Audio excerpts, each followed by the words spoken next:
What's up, guys, and welcome back to the Bartender Hideout, and welcome back to the Cocktail Countdown. We're over to cocktail number 19. It's time we finally made it to Tiki Land. We are looking at the Mai Tai today.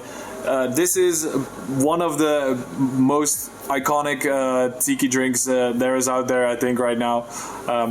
But yeah, first, Uncle Bob will tell us that in a little bit, I'm sure. As I said, we will be looking at the top 50 most popular cocktails of 2020 according to Drinks International.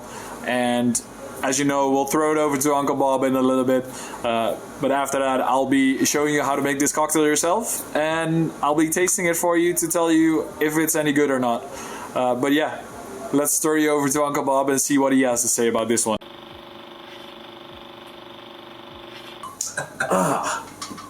Hi guys, so you came to hear the story about the Mai Tai. Well, luckily there is story time with Uncle Bob. Let me tell you the story about the Mai Tai, which single-handedly depleted the world rum supply just because it was so popular.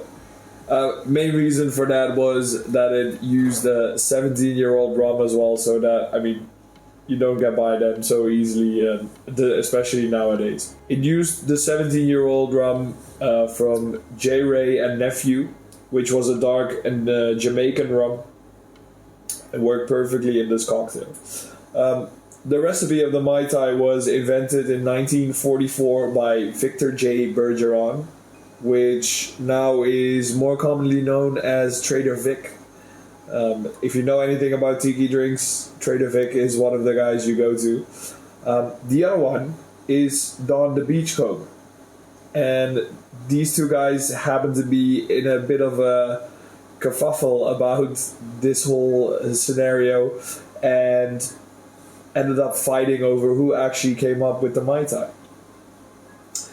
Apparently, Don the Beachcomber made a punch back in 1933, which was called the QB Cooler, and Trader Vic would have gotten some inspiration out of that, which is totally fair, obviously. After they asked about it to him, he said in one of his books or in one of the quotes, anyone who says I didn't create this drink is a dirty stinker. Not something I'd say, but this is what he said. Also, one of the things back in Hawaii in 1954, the Mai Tai started really becoming bigger in popularity, and they started adding the pineapple juice and orange juice to just make it a little bit more popular for the guests because they wanted a little bit more sweetness to their tiki drink. Yeah, and after that, actually right now in 2008, if I recall correctly, there was actually a world record that has been set for most expensive Mai Tai, which actually came down to a cost of $1,475. Mainly because they managed to find a 17-year-old J. Ray and Nephew original bottle of rum, so they could make the original recipe. So that is all for me, guys. Let's throw it over to Koen now to show you how to make the Mai Tai. What's up, guys? Welcome back. As usual, I hope you learned something from the good old Uncle Bob, that he taught you something you didn't know yet. Let's get started with making this Mai Tai.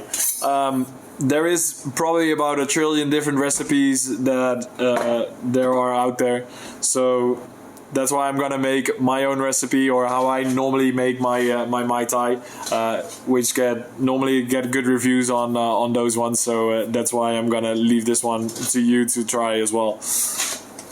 Okay, we are gonna get started with our Havana 7. Ideally, you would want to use like a Jamaican rum, but I don't really have a Jamaican rum at the moment, so I'm gonna do with something that comes pretty close at least, and just has a good flavor profile that you'd want to have in a Mai Tai there.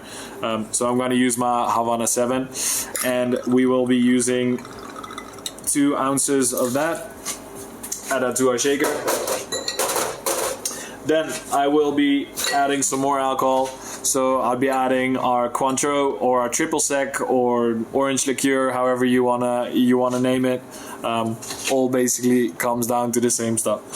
So we'll add 15 milliliters of that, or half an ounce, and then also we're gonna have a big list of ingredients for this one.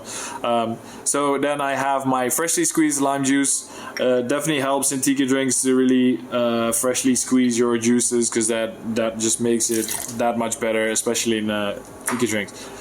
So we're gonna be using 15 milliliters of that, or again half an ounce. Then our next ingredient is orgeat syrup. Or almond syrup, just depends on where you can buy this. I just have it from our wholesaler. There's definitely ways of making your own syrups. Maybe by now there is a video up on that I can show you guys, and otherwise definitely go and check out your wholesaler or whoever supermarket that might have some orgeat, which I don't think that is super likely, but hey, who knows. Yeah, so we'll be adding just a dash, or at least about 10 milliliters to this, just to make sure that we have those flavors coming through as well. And that is all our main ingredients into the glass or into the shaker already. We're just gonna give this a quick shake to really infuse all the ingredients together. But since we will be adding crushed ice to the glass, I don't really want to shake this too long to dilute it too much, because otherwise it'll lose all its flavor that we're just working really hard on getting in the glass here. So let's add some ice and give it a short little shake.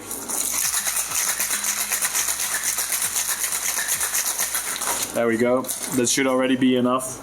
As I said, you just want to really infuse those flavors together and make sure that the ingredients are well mixed there. Then I have my large rock glass that we're gonna be using, and as you guys might know, in a Mai Tai we're gonna need crushed ice. So let's add our crushed ice to the glass. There we go. And ideally I want to leave some room, which I should have, to make sure that we can add one more final ingredient. There we go. First I'm gonna add my straw, just to make sure we don't disturb that float that we're about to make. And I'm gonna add just a little bit more crushed ice. As I was saying, we're working with a float. I'm gonna be using our Gosling overproof rum, which is a really dark rum, and that really just adds up a little bit more on the rum flavor here, I feel. With this one, you don't really have to measure it. You can just kind of go from the wrist to make it. Also, you can see the color difference here, make it look a little bit nicer. At least hopefully you can see the color difference.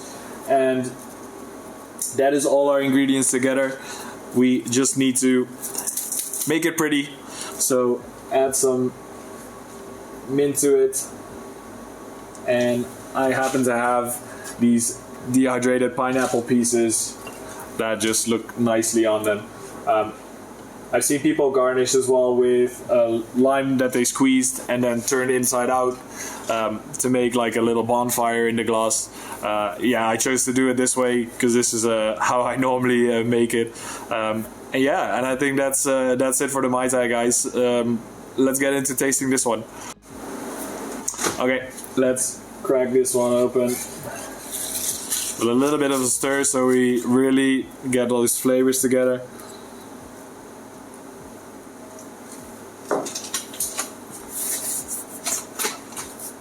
Yeah, that's nice. This is, as I said, this is a tiki drink, so you'd really want to have that freshness. You want that summery vibe that you're sitting on the beach, sipping Mai Tais. There is a reason that is almost like a saying in Hawaii. This is definitely a drink that you want to be sipping on the beach there. It just really rounds out the flavors nicely with the rums that do work together quite nicely. especially with the Havana 7, that just brings those caramel tones that you really want in a spiced rum, and then just adding on with the overproof rum to just make, to complete it.